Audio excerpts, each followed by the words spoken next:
Всем привет! Это 9-й урок курса «Основы программирования на языке C# по платформе .NET».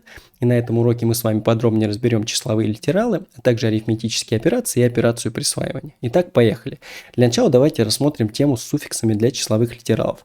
Помните, на прошлом уроке мы с вами объявляли переменную вот таким образом. var usersCount равняется 100.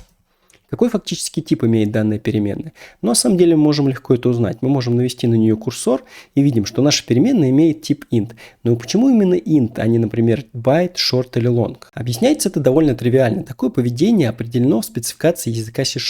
То есть, если наш литерал, а мы помним, что все числа, которые мы пишем напрямую в коде, являются числовыми литералами, так вот, если наш литерал попадает в диапазон типа int, то C# будет интерпретировать его как int.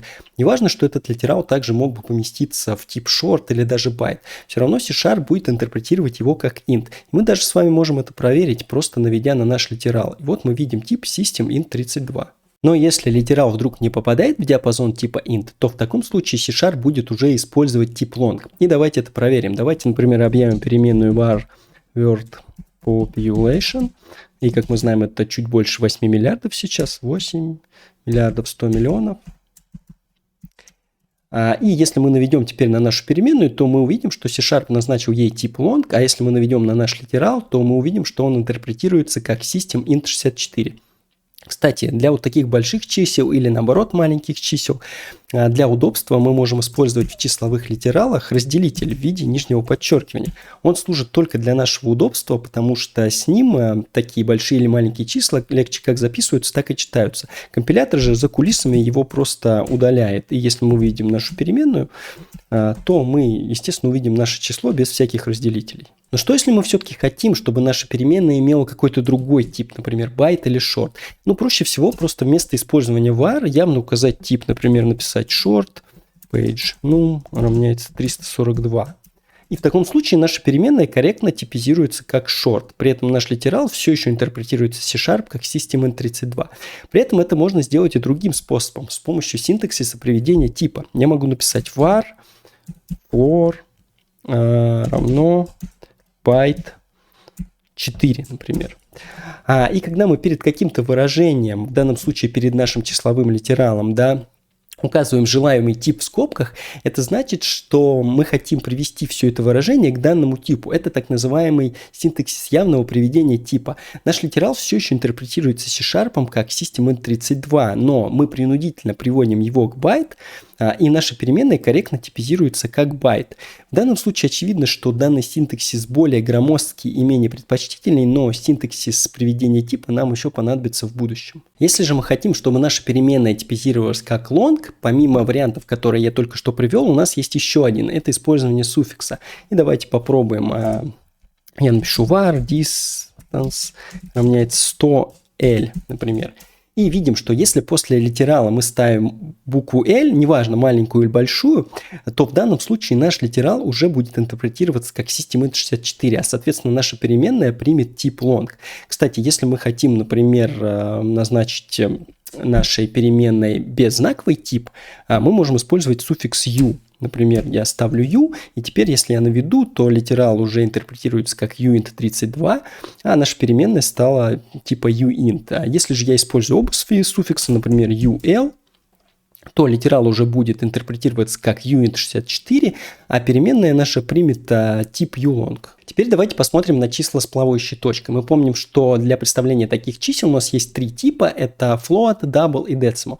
Давайте для начала просто объявим переменную var weight равняется 5. И тут, как ожидается, у нас она приняла тип int. Но если мы напишем .0 и наведем на нашу переменную, то увидим то, что теперь она уже приняла тип double. А если мы наведем на наш литерал, то мы увидим, что он интерпретируется как system double.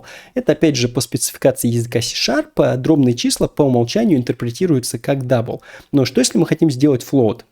Вы могли бы подумать, что мы просто должны указать тип явно, например, var float height равняется 20.5. Но, как видим, это не компилируется. Почему? Потому что почему-то, по неизвестным тоже мне причинам, но для типов с плавающей точкой суффикс обязателен. И для типа float – это маленькая или большая буква f. Например, я ставлю f, и теперь все работает. Или, вот смотрите, да, переменная у нас теперь типа float. А литерал, кстати, интерпретируется как system single, что и есть float. Ну и, кстати, можно просто сделать var, и все равно это будет float, то есть суффикса здесь достаточно. То же самое и для decimal. То есть только для decimal суффикс уже это маленькая или большая буква m. Давайте попробуем. Var price равняется 45.6, например. И пишем букву m.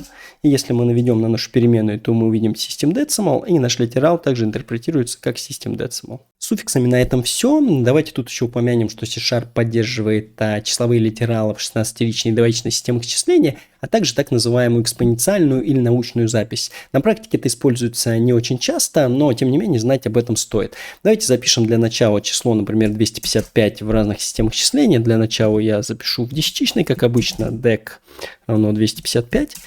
Теперь давайте запишем данное число в 16-ричной системе. В 16-ричной системе 255 это ff. И чтобы нам его записать, нам надо начать литерал с 0x. И дальше пишем ff. И теперь в двоичной системе bin равно... В двоичной системе 255 это 8 единиц. И начать нам надо данный литерал с 0b. 0b. Дальше я применю наш разделитель, нижнее подчеркивание, и запишу 8 единиц. Раз, два, три, четыре. Раз, два, три, четыре. И теперь давайте выведем все эти три переменные на консоль. Console writeLine dec, console writeLine hex, console writeLine bin. И если я запущу, то, как и ожидается, я 3 раза увижу 255 на консоли. Теперь давайте посмотрим на научную нотацию. Она может быть удобна либо для очень больших чисел, либо наоборот для очень маленьких чисел. Помните, в самом начале урока мы записывали в переменную население Земли. Давайте посмотрим, как будет выглядеть наши 8 миллиардов 100 миллионов в научной нотации. Я просто назову это var pig number и равно, и записывается как 8.1 e9. Е может быть как большая, так и маленькая. Читается это как 8,1 умножить на 10 в девятой степени. Если мы выведем нашу переменную на консоль, то мы увидим все те же 8 миллиардов 100 миллионов. Единственная разница то, что числа в научной нотации, они интерпретируются как double, system double, соответственно, наша переменная также принимает тип double. Ну и давайте теперь запишем наоборот какое-нибудь маленькое число. Например, я его назову small number. И равняется 8.1 e минус 4. Давайте e сделаем здесь большую, например. И это уже читается как 8,1 умножить на 10 в степени минус 4. И если мы выведем наше число на консоль, то мы увидим 0.00081. Теперь давайте поговорим про операции, которые можно производить над числовыми типами. Помните, на прошлом уроке я вам говорил, что тип данных также определяет, какие операции можно производить над объектами данного типа. Ожидаемо, что с числовыми типами можно производить арифметические операции. Набор этих операций на самом деле довольно прост. Это сложение, вычитание, умножение, деление, остаток от деления, а также инкремент и декремент. Со сложением, вычитанием и умножением вообще нет никаких нюансов. Давайте на них быстренько посмотрим. Я даже не буду объявлять переменные, я просто сразу выведу на консоль результаты этих операций. Например, здесь 15 плюс 10. Я просто скопирую строку 3 раза, и здесь сделаю минус 10, а здесь умножить на 10. И если мы запустим, то ожидаемо мы увидим на консоли 25, 5 и 150. С делением же есть один нюанс. Давайте на него посмотрим. Давайте сначала поделим вот так. 20 делить на 10. И если запустим, то ожидаемо увидим двоечку на консоли. Но теперь давайте сделаем по-другому. Давайте 15 поделим на 10. И мы ожидаем на консоли увидеть 1,5. Но почему-то видим 1. Почему же так? На самом деле все довольно просто. Как помним, C# интерпретирует целые литералы как тип int, то есть как целые числа. И он делит одно целое число на другое целое число. И в результате тоже получается целое число. То есть дробная часть просто отбрасывается. Внимание, даже не округляется, а отбрасывается. Даже если у нас тут будет 18, то у нас не будет двоечки, да, это не округлится до двойки, это просто так и будет единица, потому что вот эта дробная часть 0,8, она просто была отброшена. Но как же нам прийти к правильному ответу? На самом деле все довольно просто. Чтобы результат получился с плавающей точкой, хотя бы один из операндов должен быть тоже с плавающей точкой. Как уже можно это сделать? Ну, первое, что можно сделать, это явно привести тип. Например, я вот здесь напишу double, и если сейчас я запущу, то, как ожидается, мы видим 1,8, да? Второй вариант, кстати, да, если бы мы написали тут float или decimal, было бы то же самое. Я лучше скопирую. Второй вариант сделать вот так. То есть в таком случае, как мы помним, C# интерпретирует дробные числа по умолчанию как double. Вот если мы наведем, мы увидим double. Значит, один операнд у нас имеет тип с плавающей точкой. Значит, и сам результат будет также с плавающей точкой. Если я запущу, я все так же увижу на консоли 1,8. И если бы мы хотели сделать, например, здесь float, мы могли бы просто поставить суффикс f, и это бы интерпретировалось как float. Но результат по факту бы не изменился. Теперь давайте разберем еще одну интересную арифметическую операцию. Это остаток отделения. Что же это такое? Это как раз тот остаток, который мы проходили с вами еще в начальной школе, когда числа не делятся на цело. Для этой операции применяется оператор процент. Например, если мы возьмем остаток отделения 5% 2, то на консоли мы получим единичку. Почему? Потому что 5 на 2 нацело не делится, а делится 4 на 2, а остаток как раз единица. Если же мы делаем то же самое, но 10 вместо 5, то мы получим уже на консоли нолик, потому что 10 на 2 делится нацело, а значит остаток равен нулю. А где это может применяться? Самый простой пример – это как раз проверка числа на четность. Если число на 2 делится без остатка, то оно четное, а если оно делится с остатком, то оно нечетное. Теперь давайте разберем операции инкремента и декремента. Это так называемая унарная операция. Что значит унарная? Это значит, что она имеет один операнд. Во всех предыдущих операциях у нас было два операнда. Вот, например, слева и справа от плюса, да, и то же самое во всех других. Операции инкремента и декремента имеют один операнд, и вы это скоро увидите. Но что же это такое? Это просто увеличение или уменьшение числа на единицу. Очень часто используется в циклах. Для инкремента используется 2 плюса, а для декремента 2 минуса. Тут стоит также упомянуть, что операции инкремента и декремента не работают с литералами, а работают только с переменными. То есть вот так, например, компилироваться у нас не будет. Итак, давайте попробуем. Давайте создадим, например, переменную x. Пусть она будет у нас равна 5. Дальше инкрементируем ее и выведем на консоль.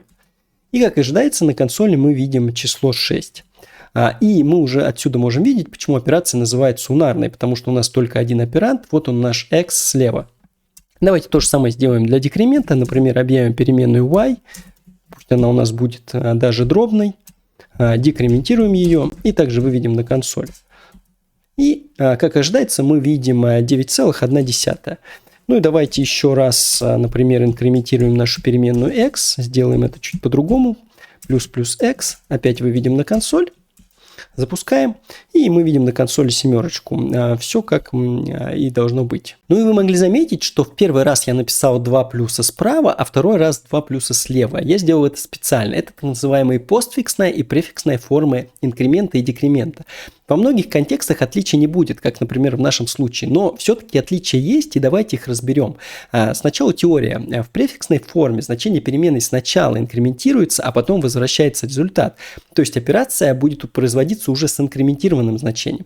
В постфиксной же форме все наоборот. Сначала возвращается результат, а потом уже происходит непосредственно инкремент или декремент. То есть операция будет производиться с еще не инкрементированным значением. И давайте посмотрим на это на практике. Давайте для начала объявим тестовую переменную n, пусть она будет равной нулю, и выведем ее на консоль и сразу же инкрементируем. Вот таким способом. И как вы думаете, что выведется на консоль? Мы ожидаем единицу, запускаем и видим на консоли единицу. Все верно. Теперь давайте сделаем это еще раз, но только в другой форме.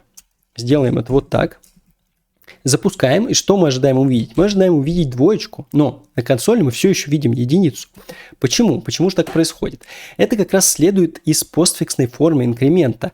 То есть значение сначала возвращается, а потом инкрементируется. То есть нашей функции writeLine передается еще не инкрементированное значение, то есть единицу. Она и выводится. Но тем не менее наша переменная в данный момент уже имеет двоечку. Давайте выведем нашу переменную без всякого инкремента вот таким способом. Запустим. И мы видим на консоли двоечку. Будьте внимательны с этим, потому что это может влиять на ход выполнения программы. Давайте теперь более подробно рассмотрим приоритеты операций. Тут, в принципе, все как и в математике. Единственное, инкремент и декремент имеют наивысший приоритет. Дальше идут умножение, деление и остаток отделения с равным приоритетом. И самые низкие приоритеты имеют сложение и вычитание. И давайте на это взглянем. Например, если я запишу вот такое выражение 2 плюс 2 умножить на 2, и запущу, то ожидаемо я увижу на консоли 6. Если же я хочу получить 8, да, то мне надо обернуть в скобки вот это. То есть приоритеты операции, опять же, меняются так же, как и в математике. То есть мы просто добавляем скобки, и если я теперь запускаю, то теперь у нас сначала будет выполняться сложение, да, а потом умножение. И в результате мы получим 8. А если же операции имеют одинаковый приоритет, то они выполняются слева направо. То есть, например, 15 делить на 3 умножить на 2. И мы должны получить 10, потому что сначала выполняется деление, 15 делить на 3 будет 5, умножить на 2 – 10. Запускаем, и, как ожидается, мы получаем 10. Все работает. Давайте еще посмотрим на варианты с инкрементом. Например, объявим переменную k, пусть она будет равна 5, и запишем вот такое выражение.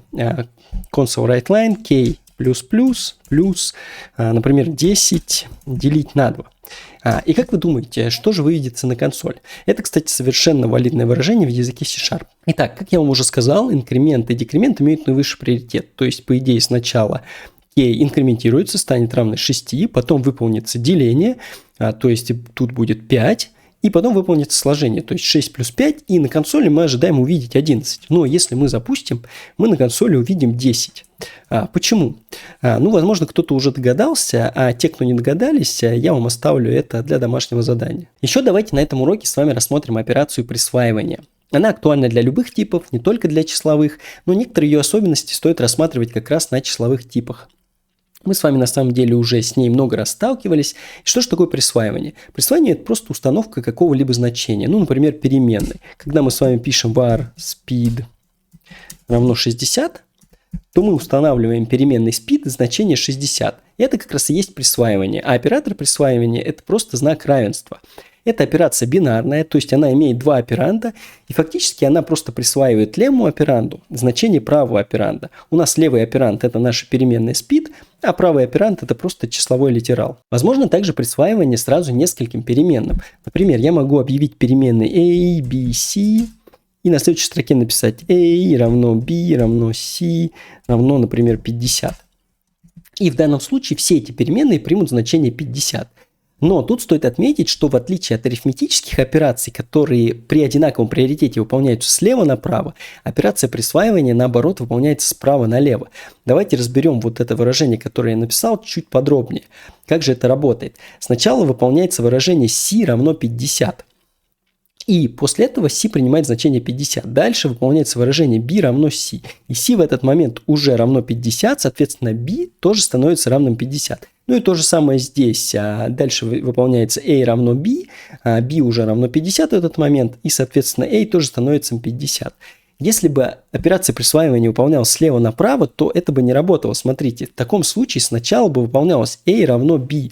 Но чему равно b в данный момент? На самом деле ничему, потому что мы еще только ее объявили, эту переменную, но ничего ей не присвоили. И мы бы получили ошибку компиляции, потому что, как мы помним из прошлого урока, мы не можем использовать переменную до присваивания ей какого-либо значения. Далее, операция присваивания имеет очень низкий приоритет, то есть выполняется в самом конце.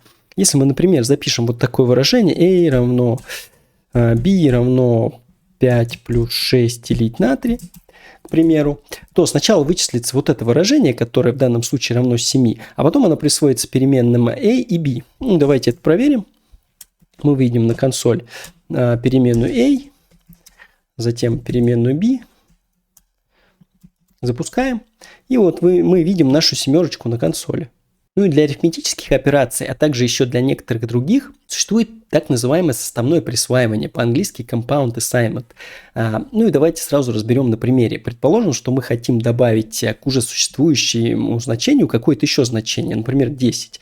Как можем это сделать? Самое простое, что мы можем написать, это a равно a плюс 10. Помним, что в a у нас было 7, значит сейчас должно быть 17. Запускаем, и да, видим 17.